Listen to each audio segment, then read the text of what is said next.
Imagine um quarto de hotel moderno, silencioso e higienizado.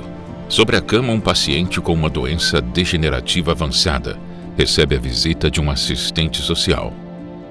De um lado, fala-se de uma morte assistida, com compaixão, autonomia e dignidade.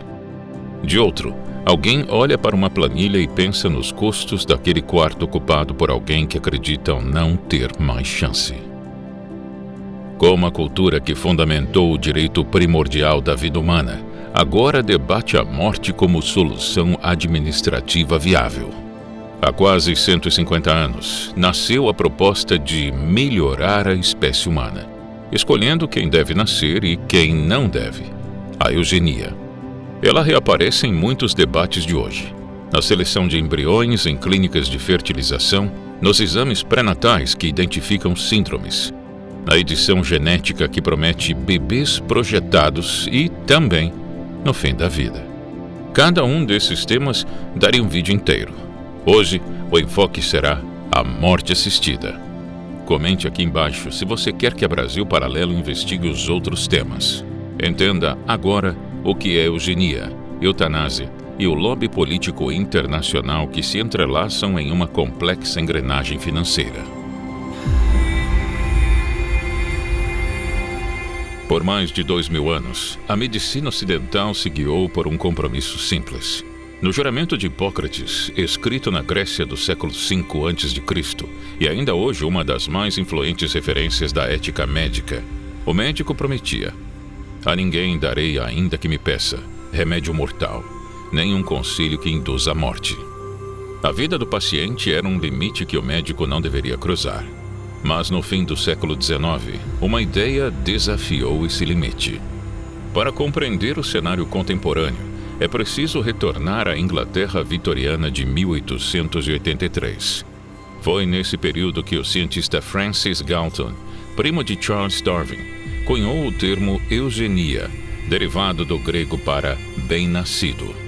Fascinado pelas teorias da evolução e da seleção natural, Galton acreditava que as leis da herança biológica aplicadas aos animais também deveriam ser utilizadas de forma consciente para gerenciar e aprimorar a população humana. O objetivo inicial era incentivar a reprodução dos indivíduos considerados mais saudáveis, inteligentes e talentosos da sociedade. A ideia ganhou força rapidamente. Era uma época de fé quase absoluta na ciência, e a eugenia prometia resolver pobreza, crime e doença pela raiz, controlando quem se produzia. Governos, universidades e grandes fortunas abraçaram a proposta. No entanto, havia um outro lado: a eugenia negativa. Se era necessário multiplicar os considerados aptos, tornava-se igualmente urgente desencorajar ou impedir a reprodução daqueles vistos como defeituosos ou inferiores. Nos Estados Unidos, no início do século XX, estados como Indiana e Califórnia aprovaram leis de esterilização compulsória para criminosos, epilépticos e pessoas com deficiência mental. A prática foi endossada pela própria Suprema Corte Americana em 1927, no famoso caso Buck contra Bell, quando o juiz Oliver Wendell Holmes declarou formalmente que 3 gerações de imbecis são suficientes. Mais de 60 mil pessoas foram esterilizadas nos Estados Unidos sob esse precedente. O ápice veio na Alemanha dos anos 1930. Ali, a eugenia deixou de ser teoria e virou máquina de Estado. O regime nazista uniu a ciência da higiene racial ao poder total do governo. No programa Action T-FIA, pessoas com deficiências físicas e mentais foram catalogadas como despesa inútil e foram eliminadas. Foi esse extremo que fez a eugenia perder força. Com o fim da Segunda Guerra, os crimes cometidos em seu nome foram expostos ao mundo nos julgamentos de Nuremberg, e a ideia de classificar vidas como descartáveis tornou-se moralmente indefensável. Com o passar do tempo, essa mentalidade foi perdendo força. Mas recentemente o cálculo de quem merece viver voltou à tona, adotando uma roupagem utilitarista, econômica e de autonomia individual. De eutanásia para a morte assistida, o crivo não é mais o que a vida pode gerar, mas o quanto ela pode custar. O avanço da medicina permitiu prolongar a vida de pacientes com doenças crônicas e idosos em estados avançados de debilidade. Mas nas finanças, houve aumento exponencial dos custos hospitalares e previdenciários dos cidadãos. Assim, aparece um tipo de utilitarismo. Manter um paciente terminal em tratamento intensivo, ocupando quarto, aparelhos e equipes dedicadas, ou ter a morte rápida e barata como opção. Se eugenia significa bem-nascido, eutanásia significa boa morte. Seus defensores alegam ser isso um meio seguro para as pessoas morrerem sem traumas e grandes sofrimentos. Na Holanda, cerca de 6% de todas as mortes do país são por eutanásia. No Canadá, em 2024, mais de 16 mil mortes por eutanásia e suicídio assistido foram registradas, totalizando mais de 5% de todas as mortes do país. Desde a liberação do procedimento, o Canadá já registrou mais de 100 mil mortos. O país passou a publicar relatórios financeiros exaltando a eficiência econômica do programa MAID, Assistência Médica para Morrer. Os pesquisadores calcularam que a introdução do programa MAID ajudou a reduzir os gastos anuais com saúde no Canadá em uma margem substancial, gerando uma economia líquida estimada de 149 milhões de dólares canadenses por ano. Em contrapartida, os custos diretos para a administração e aplicação das substâncias letais são mais baratos e práticos. Essa abordagem transforma a vida humana em uma variável de custo e benefício. Cria-se assim uma pressão institucionalizada sobre os idosos e os doentes. Diante da percepção de que sua existência representa um fardo financeiro para suas famílias ou uma despesa para o Estado, o indivíduo vulnerável pode ser induzido a encarar sua morte como uma concessão de utilidade social e um dever burocrático. Se tem uma coisa que o debate sobre a eutanásia e suas conexões fiscais deixa clara, é que o mundo real é mais complexo do que a superficialidade que as manchetes costumam mostrar. Quem controla essas decisões? Quem financia essas mudanças nas leis? Para quem deseja entender a história, a política e a economia além do óbvio, com contexto e compromisso com os fatos, existe a Brasil Paralelo. Produzimos documentários investigativos e séries exclusivas que analisam as engrenagens do poder sem filtros ideológicos e sem um único centavo de dinheiro público.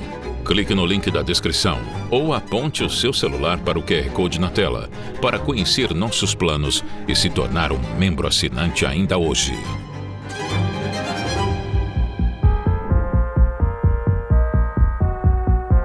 Hoje, mais de 10 países têm a eutanásia e suicídio assistido como prática legal. Entre eles, Suíça, Alemanha, Canadá, Países Baixos e Uruguai.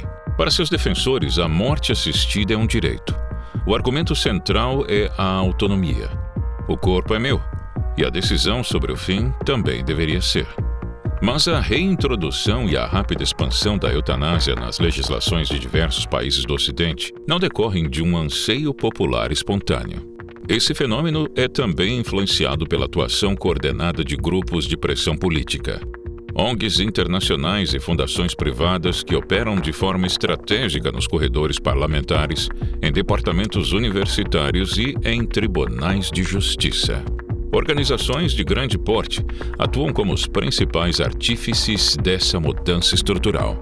Entre as instituições lobistas mais influentes do mundo estão a Dignitas, sediada na Suíça, e a World Federation of Right to Die Societies, uma federação global que reúne dezenas de associações nacionais em prol da legalização da morte provocada. A grande jornada é como a Dignitas chama o procedimento e pede que as pessoas não realizem suicídios por conta própria, mas com eles, pois se arriscar nessa tarefa pode ser doloroso e ineficaz, trazendo consequências permanentes para quem tenta o suicídio. Uma vez que o princípio da inviolabilidade da vida humana é relativizado pelo ordenamento jurídico, as restrições originais passam a ser expandidas. Depois do avanço da pauta no Canadá, a atriz e comediante canadense Liz Carr tornou-se uma força ativista contra a eutanásia e suicídio assistido, argumentando justamente que esses procedimentos podem relativizar a vida dos mais fragilizados e vulneráveis. According to law, each MAID applicant must make a written request signed by an independent witness, and have 2 independent medical assessments. So this is the one that has to be signed in front of an independent witness. And who would that be if I... It has to be somebody who is not in the will and not a direct caregiver like me. Could your receptionist or... Yes, because they're not directly involved in care. Às vezes, o próprio Estado e o sistema de saúde assumem o poder absoluto sobre a continuidade ou o término da vida de um paciente, anulando o direito de escolha das próprias famílias. Esse fenômeno ficou mundialmente evidente no caso do bebê britânico Alfie Evans, em 2018. Diagnosticado com uma condição neurológica degenerativa rara, Alfie foi mantido em suporte de vida no Hospital Alder Hey, em Liverpool.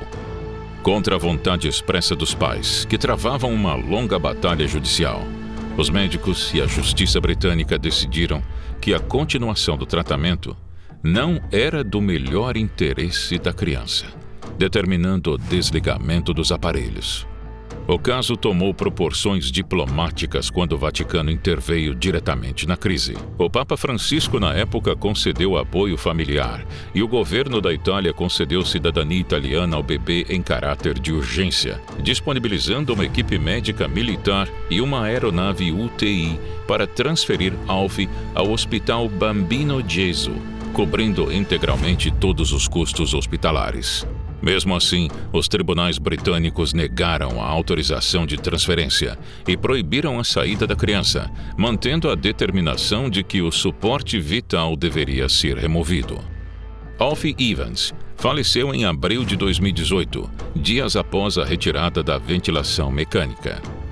Neste dia, o Estado deixou claro seu poder de ditar o momento da morte mesmo frente à soberania familiar e a oferta de ajuda médica externa.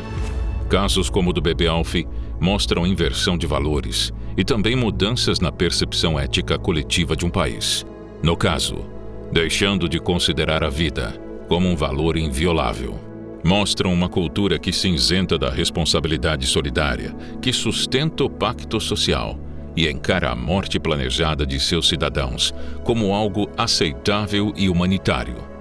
A eugenia do século XXI não tem se manifestado apenas por meio de discursos raciais agressivos ou de intervenções militares ultrajantes. Opera também por meio de regulamentos, formulários de consentimento e planilhas orçamentárias que, de forma fria e silenciosa, sinalizam aos mais frágeis que sua ausência seria economicamente racional. Entretanto, esse cenário não avança sem resistência. Em 2019, a Associação Médica Mundial, que representa médicos de dezenas de países, reafirmou sua firme oposição à eutanásia e ao suicídio assistido e declarou que nenhum médico deve ser obrigado a participar desses atos. Entre as vozes mais respeitadas está a de Antônio Gentil Martins, cirurgião e ex-presidente tanto da Ordem dos Médicos de Portugal quanto da própria Associação Médica Mundial. Para ele, a eutanásia não é e nem nunca poderá ser um ato médico, pois nega o essencial da profissão. Para eles, a verdadeira compaixão reside no cuidado paliativo e na preservação da dignidade humana, nunca na facilitação da morte. A história ocidental demonstra que as grandes tragédias humanas nem sempre se anunciam com alarde ou violência explícita. Às vezes, elas se disfarçam de soluções pragmáticas e discursos humanitários. A investigação das raízes eugênicas por trás do debate econômico sobre a eutanásia e a burocracia que selou o destino de Alfie Evans expõe a fragilidade dos direitos fundamentais quando submetidos a critérios de utilidade e eficiência financeira. Trazer à tona esses fatos documentados, resgatar a perspectiva histórica e investigar as engrenagens ocultas que movem a política e a cultura faz parte da pesquisa diária da Brasil Paralelo. Quer se aprofundar em temas diversos do Brasil e do mundo? A BP é o seu lugar. Clique no link na descrição ou aponte o celular para o QR Code na tela. Ao assinar, você garante acesso a mais de 100 produções originais, cursos com os melhores professores do país e um catálogo de filmes selecionados que respeitam a sua inteligência. Como você sabe, nós não recebemos um centavo de dinheiro público e nossa independência editorial só é possível graças ao apoio dos nossos membros assinantes. Aproveite o plano mensal da Brasil Paralelo, uma condição exclusiva para quem está assistindo a este vídeo. Mas atenção, essa oferta pode sair do ar a qualquer momento e só está disponível para quem está assistindo a este vídeo aqui pelo link na descrição ou pelo QR Code que está aparecendo na tela. Nos ajude a continuar fazendo o trabalho que poucos têm coragem de fazer. Nós contamos com você. Muito obrigado e até breve.